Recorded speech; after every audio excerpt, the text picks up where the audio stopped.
నమస్తే friends, welcome to our channel. ఈరోజు వీడియోలో మిర్చి మొక్క గురించి కొన్ని టిప్స్ చెప్తానండి. ఈ మిర్చి మొక్కలు విత్తనం పెట్టిన దగ్గర నుంచి హార్వెస్ట్ వరకు అయితే ఈ వీడియోలో నేను చూపిస్తున్నానండి. సో ఎన్ని మిర్చీలు ఉన్నాయో మీరే చూడండి.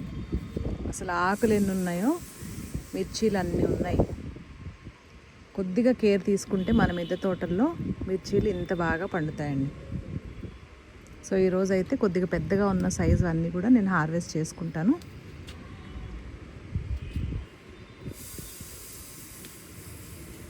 ఇంకా ఒక వారం 10 రోజులు అయిపోగానే ఇవన్నీ కలర్ చేంజ్ అయిపోయి రెడ్ కలర్లోకి వచ్చేస్తాయి.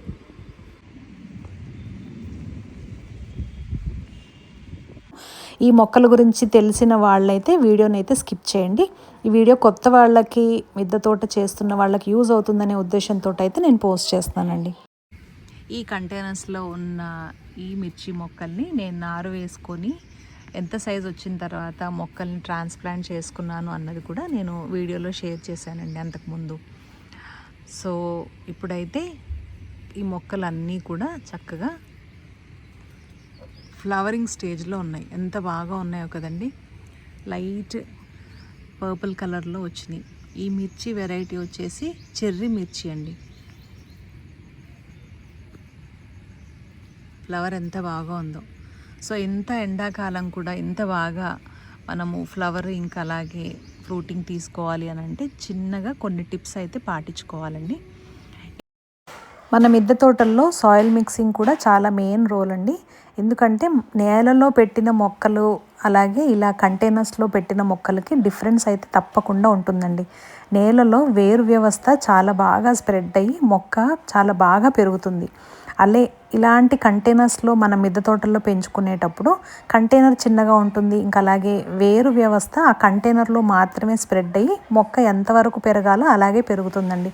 అలాంటప్పుడు మనం ఏం చేయాలంటే వీటికి 15 రోజులకు ఒకసారి ఏదన్నా కంపోస్ట్ మనం ఇచ్చినట్టయితే మొక్కకి బాగా బలం అందుకొని ఈ కంటైనర్స్లో కూడా మనకి సరిపడా ఫ్రూటింగ్ని అయితే ఇస్తుందండి. సో సాయిల్ నేను ఎలా తీసుకుంటానంటే 50% ఎర్రమట్టి, ఇంకా అలాగే 40% వర్మీ కంపోస్ట్ కానీ పశువుల ఎరువు కానీ, ఇంకా 10%లో నేను ఎప్సమ్ సాల్ట్, ఇంకా అలాగే బోన్ మీల్, ఇంకా అలాగే వేపపిండి వేసి కలిపి ఇలాగ సాయిల్ మిక్సింగ్ని అయితే పెట్టుకుంటానండి.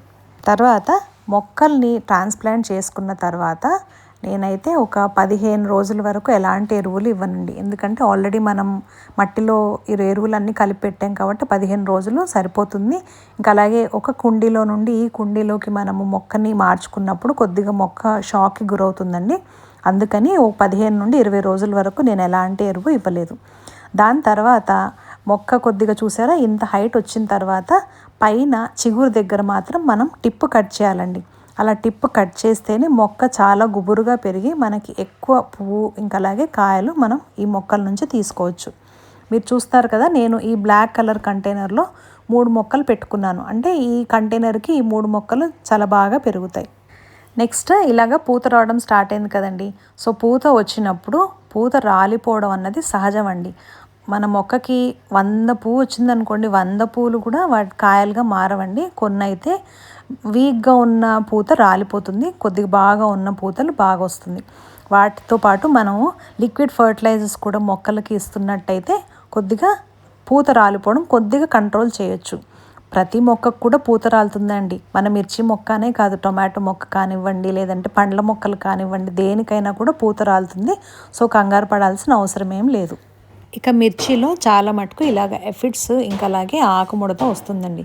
ఈ చిన్న మొక్కకు చూసారా ఎఫిడ్స్ వచ్చింది. అలాగే వీటికి నీమ్ ఆయిల్ స్ప్రే చేసుకున్నట్టయితే ఈ ఎఫిడ్స్ని మనం ఈ చిన్న స్టేజ్లోనే నివారించవచ్చండి. లేదంటే ఈ పక్కనున్న మొక్కలకు కూడా తొందరగా పాస్ అయిపోతుంది. అలా ఒక రిజల్ట్ అయితే మీ ముందే ఉంది, చూస్తున్నారండి.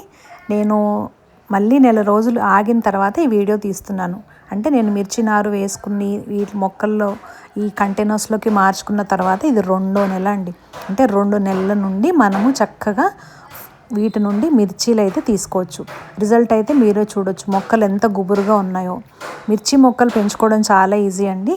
వీటికి ఆకుముడత వస్తుందా లేదంటే ఎఫిడ్స్ వస్తున్నాయా చూసుకొని వాటికి రాకముందే నీమ్ ఆయిల్ స్ప్రే చేసుకోవాలి. ఒకవేళ వచ్చిన తర్వాత కూడా మనము రెగ్యులర్గా నీమ్ ఆయిల్, పుల్లటి మజ్జిగ అలా స్ప్రే చేసుకుంటూ ఉంటే మొక్క అయితే ఎంత గుబురుగా పెరిగి ఇన్ని ఫ్రూటింగ్ అయితే మనం మొక్కల నుంచి తీసుకోవచ్చండి.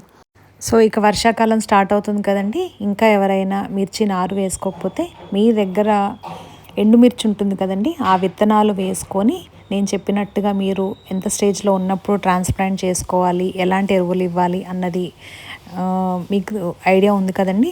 సో మీరు కూడా మీ మిద్దె తోటలో ఇలాగా మిర్చి మొక్కలు పెంచుకుంటారనే ఉద్దేశంతో ఈ వీడియో అయితే పోస్ట్ చేస్తానండి. ఈ వీడియో నచ్చితే ఒక లైక్ అయితే తప్పకుండా ఇవ్వండి.